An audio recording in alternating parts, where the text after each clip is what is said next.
Thanks, Shocks. And right now, we're happy to be joined at the desks by TSM's owner. It's Reggie. How you doing, man? Doing pretty good. Joined by that. That's good. So what you been up to? You've obviously been very hard at work here since retiring as a player. So how's things going from a management ownership perspective? So I've just been really busy in general because we're moving to LA. So that's a lot of work. We had so many things to move, and I think TSM guys are so messy. So like it'll just take so much time to clean up. But I'm really excited for the upcoming season because we won't be traveling every week anymore to play in the LCS. And this is also going to be your first season not being a player, even though you've been around since the start of really competitive League of Legends.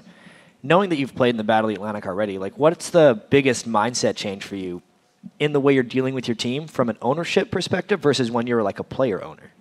Yeah, so it's really easy to be negative when you're a player because you're really dealing with it like directly, right? But as an owner, I really try to stay positive regardless. Like for example, when we played against KMT right before the Lemon Dogs match, right? We went 3-1, but every single game looked really shaky. Previous to that, we were just doing really well in scrims.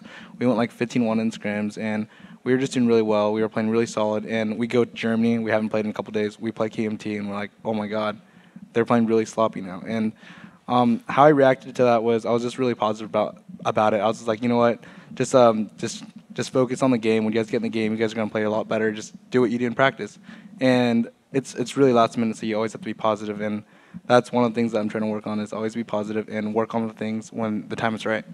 I mean, how much of that, in terms of now that you moved away from being a player, like how hands-on are you with maybe keeping the team like happy and making sure they're okay, checking with them, even doing like a bit of coaching or mentoring? Do you do any of that at all? So absolutely. So in a week or so, I would probably watch like 2 days of scrims with them, and I would go over every single thing that they do wrong. So it gets really repetitive because changing mistakes aren't easy, but once you change it, like really maintaining it is really important as well. Because the thing is that with TSM, it's always been about them making a constant mistake, and after they learn it, and they would just like lose it after a couple months, and they'd have to relearn it. So the process is like inefficient because you always have to relearn things. So one of the things I'm trying to work on with the guys is really being repetitive and telling them every single day to work on something and making sure they do it, and after they learn it, to always repeat it. And not only that, but I'm working with the players on an individual basis as well, just like having weekly meetings, talking to them, because we didn't have that before, you know, like when we were as a team without a coach, it was really hard to tell your coworker, like, you're not doing a good job, you know, because at the same time, you're on the team with them, and it just creates a weird atmosphere. But now, like, when you're working with each player individually, it doesn't really create that awkward feeling when, like, another teammate's like, you know, you need to step up your game. Whereas if they all get along together and I'm the bad guy and just like, hey, you need to get your stuff done, and they all get it done, it just creates an environment where it's better for the team overall. So I guess moving through there, are you looking at getting any additional staff to maybe help with that sort of thing? Because right now it's just you kind of doing the business side and doing all that stuff, but also you got to kind of, you want to be there for your team and make sure they're improving and help them and really coach them. Are you looking to bring on any additional personnel moving into Season 4? Yeah, so essentially at the very start, when we just got Bjergsen, we had a lot of team coordination problems, mainly because I was the main shot caller. I would make most of the calls late game, and I would make most of the objective calls, and we had a really difficult problem doing that. But eventually, it's became more of every single player contributing, and that really helps because once every single player starts thinking about the game more, the team naturally improves to a different level. So I'm going to be around for this first season, really just helping the team out, and I'm going to start helping them a lot more when Worlds comes along. But eventually, after a while, I would want to phase myself out and just be there for the important matches and really work with the guys from time to time. It's interesting, too, because a lot of North American teams are just now picking up coaches. Do you think it's a requirement for pro League of Legends play to have a full-time coach or at least a part-time coach?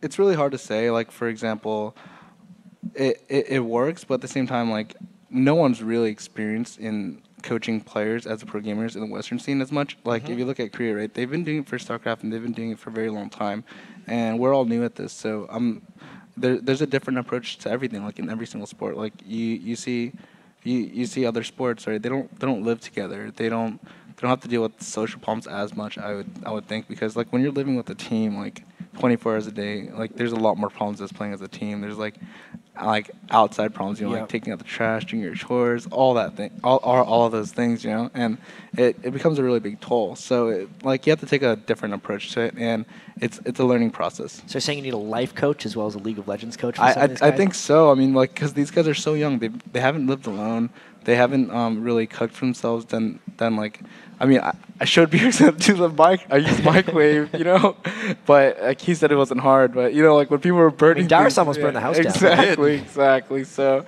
like, life coach for sure. Yeah, what's been seeing is are you also kind of the halftime coach for TSM right now? So right now, it's beginning of the season, so I'm not really coaching as much. I would do 2 days, but when the season starts, I expect to help the team a lot more, and I really want to work with them on their strategy because that's something I've always been doing on TSM was really the strategy, the early game part of it, and so that's what I want to really focus my team on is being solid. But at the same time, a lot of it's mechanics. You have to focus on the basics first, and once you're really good mechanically, then you can start focusing more on strategy. Does your experience with your team, obviously you've been on TSM forever, you started it in fact, you know all these players so well, I guess with the exception of Bjergsen, your new mid laner, does that experience help you kind of understand what your players might be doing wrong, or even just getting information across? Like, not everybody likes to be criticized, but because you know them so well, is it easier for you to be like, hey, you're doing that wrong? Yeah, for sure, because I've been already doing that for so long in the past. It's just not as direct, because before it's really hard, because if you call someone out, right, you have to really practice the next day, or you have to practice in the next hour, and it really causes a lot of problems when you bring something up that has to be brought up, and it really hurts practice time. But if someone outside is bringing it up, then there's no grudge really, so that's really helpful. So TSM's really always been about like our team environment's really weird. Like we always avoid confrontation, and that's not good. So there needs to be someone that brings up the problems and fixes it, you know. So it's really good for us that I step back and I work with the players individually. I kind of want to delve into something else in-game. Since you spent so long being a primary kind of dominating shot caller for TSM, if you were to kind of remove yourself from a situation, a team entirely, and you could almost design a communication system for a team, like what positions on the team would be making what calls? So essentially I would make it so junglers really call for all timers for buffs and dragons, because the thing is that junglers really are probably the most important role inside the game. Yep. And it's really all about the jungler. So the jungler can really apply pressure to get objectives. So for example, right, if your top lane needs to be pushed out, the jungler can go there and help the top lane with a good buy timer, with the good wave control for the top laner to roam down to dragon as the dragon spawns. So should the jungler be keeping all those timers, or should it be on the laners when they see wards and stuff go down? So it's a combination, right? So you can't, like, when dragon's always on the right side, right? So there has to be a couple conditions. Your mid lane has to be stronger than the other mid lane, or your bot lane has to be stronger than the other bot lane, or your jungler. So you have to have more positives than negatives. And really, it's up to all of the lanes to communicate with the jungler. So it's like a central point where like the lanes update the jungler, like, hey, this is how well I'm doing, and the jungler can easily make a final say like, okay, you're winning that lane, I'm winning this lane, I'm going to apply pressure here, and we're going to be stronger than them and have more health than them to get the objective. And that's how the game should be played, is really updating the whole team with good communication and then making a good and educated decision. What about kind of hierarchy when you're in the heat of the moment? Say a team fight happens and someone really wants to initiate. You obviously have your primary shot caller whose voice always serves. Yeah. What's the hierarchy? Do you have like a 2, 3, 4, 5, or is it just like this guy and everyone else is silent? Oh, right now or before? It not even related to you. What in your ideal world would it be like for any team?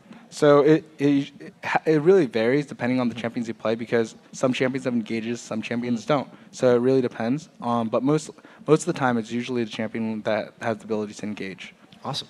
All right, well, thank you so much for joining us, Reggie. We're going to send it over to the analyst desk, though, for a look back at Game 1 between Team Coast and the Walking Zed.